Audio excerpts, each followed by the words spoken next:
ಶಿವಲಿಂಗೇಗೌಡರು ಮಾತಾಡಿದಂತ ವಿಷಯದ ಬಗ್ಗೆ ದೊಡ್ಡ ಪ್ರಮಾಣದಲ್ಲಿ ನಮ್ದು ಆಕ್ರೋಶ ಇದೆ.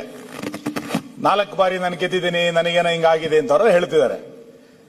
ನಾನು 2018ರಿಂದ 2023ವರೆಗೆ ಕಡತದಿಂದ ತೆಗೆದುಹಾಕಲಾಗುವಂತ ಪುಸ್ತಕ ಓದ್ತಾ ಇದ್ದೆ.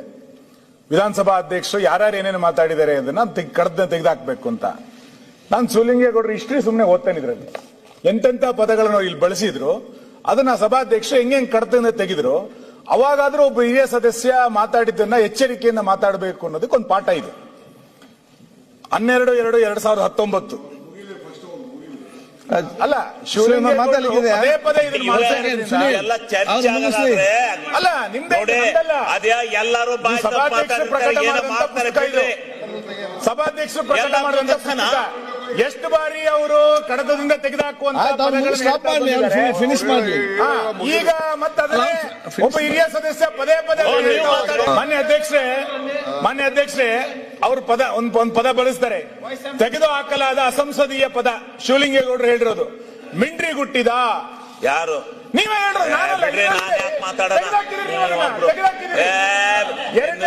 ಬುಕ್ಕಲ್ಲಿದೆ, ನಾನು ಓದ್ತಿರೋದಲ್ಲ ಬುಕ್ಕಲ್ಲಿದೆ. ಮಾನ್ಯ ಅಧ್ಯಕ್ಷ ಎರಡನೇ ಪದ 12/2/2019 ಹೇಳಿರೋದು ಅಪಾಪೋಲಿಗಳು ಎಮ್ಎಲ್ಎಗಳು ಅಪಾಪೋಲಿಗಳು ಅಂತವ್ರು ಹೇಳಿದ್ರೆ ಸದನದ ನಡವಳಿಕೆ ಪದ್ಧತಿ ನೋಡಿ ಬೇಕಾದ್ರೆ ಹಿಂಗ್ ಮಾತಾಡ್ತಾನೆ ಮಾತಾಡ್ತಾ ಇರ್ತೀವಿ. ನಿಮ್ಮ ಸದಸ್ಯರು ಮಾತಾಡ್ತಾ ಸಮಸ್ಯೆ ಜಾಸ್ತಿ ಮಾಡಿದ ಸಮಸ್ಯೆ ಕಡಿಮೆ ಮಾಡಿದ. ಇದರಲ್ಲಿ ಒಂದು ನಿಮಿಷ, ಇದರಲ್ಲಿ ನಿಮ್ಮ ಪದ ತೆಗೆದುಹಾಕಿರೋದು ಇದೆ. ನೀವು ಸದಸ್ಯರಾಗಿದ್ದಾಗ ಯಾವ ಪದಗಳನ್ನು ತೆಗೆದಿದೆ ಎಂದಿದೆ ಹೇಳಿದ್ರೆ ದಯಮಾಡಿ ನಿಮಗೆ ಅಗೌರವ ತೋರಿದ ನಾನು ಓದಲ್ಲ. ಅಬ್ದುಲ್ ಖಾದರ್ ಅವರ ಪದಗಳನ್ನ ತೆಗೆದುಹಾಕಿರೋದು ಅಂತಿದೆ. ಹಂಗಾಗಿ ಇದು ಒಳ್ಳೇದಲ್ಲ. ಯಾರ್ಯಾರು ಏನೇನು ಮಾತಾಡಿದ್ರು ಅಂತ ಸದನದಲ್ಲಿ ನಡವಳಿಕೆಗಳನ್ನು ತಿಳ್ಕೊಳ್ಳೋದು ಭಾರಿ ಅಗತ್ಯ ಇದೆ.